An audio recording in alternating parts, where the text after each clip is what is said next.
Job online কোম্পানিতে আপনাকে স্বাগতম। শিক্ষা প্রকৌশল অধিদপ্তর থেকে সরকারি বড় একটি নিয়োগ বিজ্ঞপ্তি প্রকাশ করা হয়েছে। হ্যালো এভরিওয়ান, আসসালামু আলাইকুম। আমি আবার একটি নতুন বিজ্ঞপ্তি আপনাদের মাঝে নিয়ে চলে আসছি। আপনি যে চ্যানেল থেকে ভিডিওটি দেখছেন, এই চ্যানেলে শুধুমাত্র সরকারি বিজ্ঞপ্তি বড় নিয়োগগুলো আপলোড করা হয়ে থাকে। তাই আপনার পছন্দের তালিকায় যদি থাকে সরকারি নিয়োগ বিজ্ঞপ্তি, আমাদের ইউটিউব চ্যানেলটি সাবস্ক্রাইব করে রাখুন, সেই সাথে পেজটি ফলো দিয়ে রাখুন। তো এই বিগ সার্কুলারটি, এখানে পেজটিতে পুরো সার্কুলারটি দেখতে পাচ্ছেন। এখানে বড় একটি নিয়োগ, ভালোভাবে লক্ষ্য করুন। এখানে শুধুমাত্র একটি পদে 308 জন লোক নেওয়া হবে এবং সর্বমোট পদের সংখ্যা হচ্ছে 658 জন। আবেদনটি অনলাইনের মাধ্যমেই করতে হবে। এখানে যে লিঙ্ক দেখতে পাচ্ছেন, এই লিঙ্কটির মাধ্যমে অ্যাপ্লাই করতে হবে। আপনি যদি আমাদের মাধ্যমে অ্যাপ্লাই পেতে চান, যদি একটি বেটার অ্যাপ্লাই পেতে চান, অবশ্যই স্ক্রিনে দেওয়া নাম্বারে যোগাযোগ করুন। এছাড়াও যে কোনো ধরনের সরকারি চাকরির চূড়ান্ত শাসন যদি পেতে চান, স্ক্রিনে দেওয়া নাম্বারে যোগাযোগ করবেন। সেই সাথে যারা চাকরি করতে চান নিজ জেলায়, অবশ্যই আপনি স্ক্রিনে দেওয়া নাম্বারে যোগাযোগ করবেন।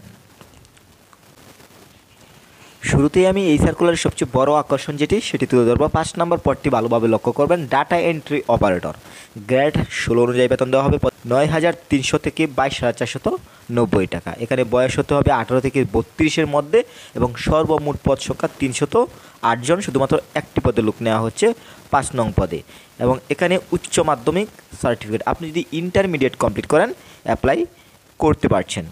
এরপর দ্বিতীয় পদটি দেখতে পাচ্ছেন, এই সার্কুলার আরেকটি বড় আকর্ষণ, 7 নম্বর পদ অফিস সহায়ক। এখানে বেতন দেওয়া হবে 8,250 টাকা থেকে 20,010 টাকা। এখানে গ্রেড 20 অনুযায়ী বেতন দেওয়া হবে এবং এখানে বয়স 18 থেকে 32-এর মধ্যে, সর্বমোট পদ সংখ্যা 304 জন। এবং এখানে যে আদার যে ক্যাটাগরিগুলো রয়েছে, 4টি করে লোক নেওয়া হবে। এই মিলিয়ে সর্বমোট 658 জন লোক নেওয়া হচ্ছে। এখানে আপনি দেখতে পাচ্ছেন, আপনি যদি এসএসসি কমপ্লিট করেন অ্যাপ্লাই করতে পারবেন। আমি আবারও যে বিষয়টি বলবো, আবেদনটি অনলাইনের মাধ্যমেই করতে হবে। আপনি যদি আমাদের মাধ্যমে অ্যাপ্লাই পেতে চান, স্ক্রিনে দেওয়া নাম্বার যোগাযোগ করবেন। এবং অনলাইনে আবেদনপত্র জমাদান শুরুর তারিখ ও সময় 26/12/2024 সকাল 10 ঘটিকা এবং আবেদনপত্র জমাদানের শেষ তারিখ ও সময় 20/1/2025 বিকাল 5 ঘটিকা। এখানে যে সময় দেখতে পাচ্ছেন, এই সময়ের মধ্যেই কিন্তু আপনাকে আবেদন করে শেষ করতে হবে। এখন আমি পেমেন্টের বিষয়টি আপনাদেরকে স্পষ্টভাবে ধারণা দেব, যেহেতু ক্যাটাগরির সংখ্যা বেশি, ভালোভাবে লক্ষ্য করবেন। এখানে 1 নং পদে যদি অ্যাপ্লাই করেন লাগবে 300 টাকা, সেই সাথে 2 থেকে 6 নং পদে যদি অ্যাপ্লাই করেন লাগবে 200 টাকা এবং সর্বশেষ পদে যদি অ্যাপ্লাই করেন লাগবে 100 টাকা। টেলিটক প্রিপেড সিমের মাধ্যমে SMS করে কিন্তু পেমেন্ট করতে হবে।